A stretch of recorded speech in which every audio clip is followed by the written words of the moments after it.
Pergunto como aconteceu isso e como são tão belos os planos e como eu mesmo fiquei surpreendido ao voltar a vê-lo. Não me reconheci e julgo que talvez eu mesmo mudei muito, era talvez mais livre nessa altura do que neste momento. Talvez tenha feito coisas de uma forma mais simples ou de uma forma mais, talvez mais pura, não sei, com menos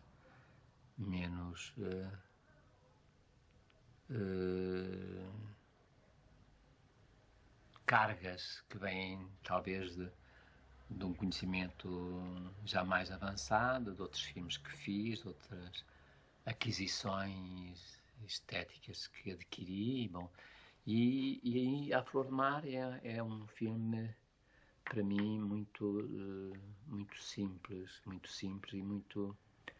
muito puro, mesmo do ponto de vista formal. Tem um ou outro filtro, uma outra filtragem, há efeitos de luz, sobretudo no interior da casa, quando, quando a Manuela de Freitas se desloca e que bom, a luz vai vindo. E da mesma maneira que nos exteriores há aquele luar um pouco azulado, cheio de sombras das árvores e que traduziam as noites quentes de verão. Alguns jogos de luz também, quando a Laura Morante entra no quarto do personagem e que aquelas entradas e saídas, quer com o Petromax, quer com depois mais tarde, isso aqui sobre um fundo azul ou um fundo, creio que existia uma pintura. E isso, visto a esta distância, para mim, tenho mesmo dificuldade em me reconhecer. Eu acho que estava bem nessa altura. Não sei se estou bem hoje, mas na altura estava bem. É óbvio que não procuramos traduzir quadros ou formas picturais do Pierre La Francesca, mas houve uma tentativa de inspiração e esteve presente, esteve a apresentar alguma, que era ao nível de luz, de pinceladas, de formas. Bom, isso foi falado muitas vezes e esteve presente muitas vezes.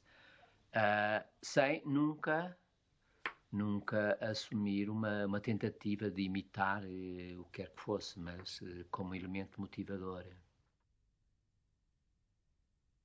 Foi feito, foi sentido, foi feito porque foi sentido, não é? Foi desejado, quer por ele, sobretudo por ele, não é? Eu limitei-me um pouco a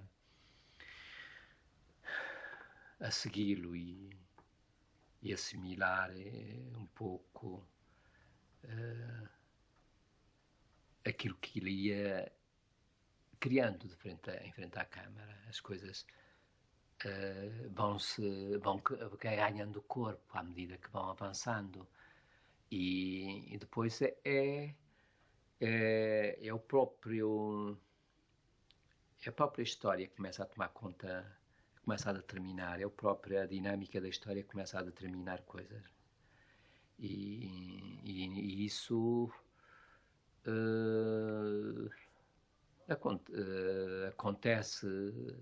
aconteceu muitas vezes durante esse filme. Situações de luz que fomos surpreendidos por elas e que as integramos. Outras que foram criadas expressamente, e outras que foi o João César que diz, bom, mas não gosto disso, quero tudo mais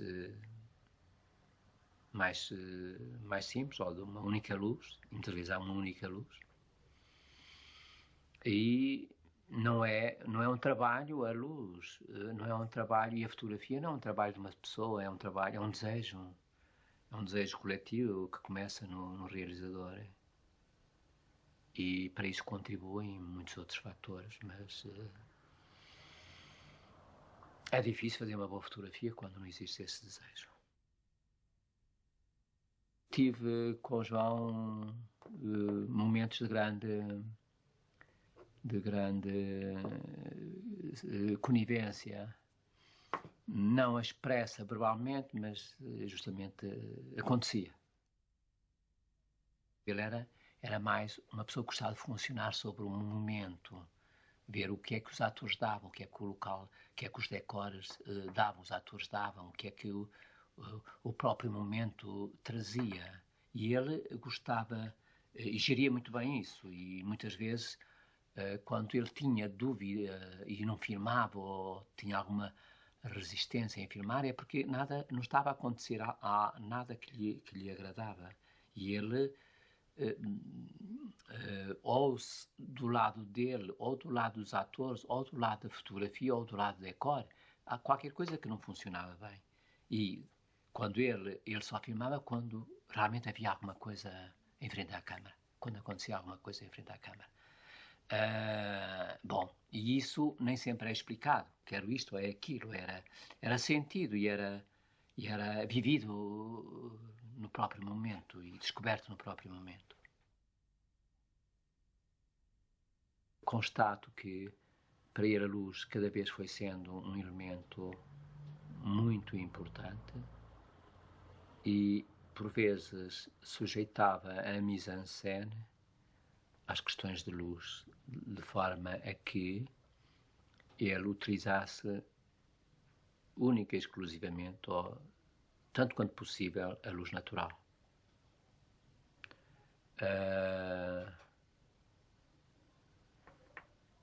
Para mim é um ato, mesmo se o cinema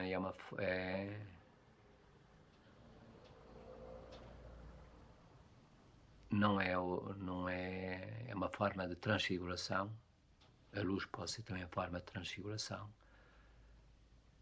O João César, julgo que para ele era importante que houvesse uma maior pureza em tudo.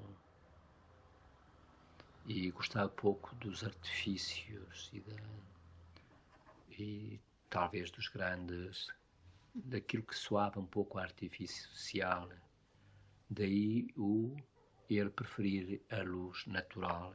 E tem razão, porque a luz natural nada é tão belo como a luz natural. É óbvio que a luz natural condiciona aspectos de produção, porque ou há raccords de luz, ou se transgridem os raccords de luz, ou nem sempre há luz natural. E é nessa a lógica que o João também se adaptou um pouco a sua mise-en-scène à luz natural que havia, aproximando-nos das fontes de luz natural, e admitir e aceitar e atos negros, pontos de luz, pontos negros em que o personagem não se vê e, portanto, transita. Portanto, mas isso é uma coisa perfeitamente assumida no João César e perfeitamente correto no tipo de mise-en-scène que ele faz, no tipo de história e, sobretudo, na estética e na pureza narrativa que ele queria introduzir nos seus filmes.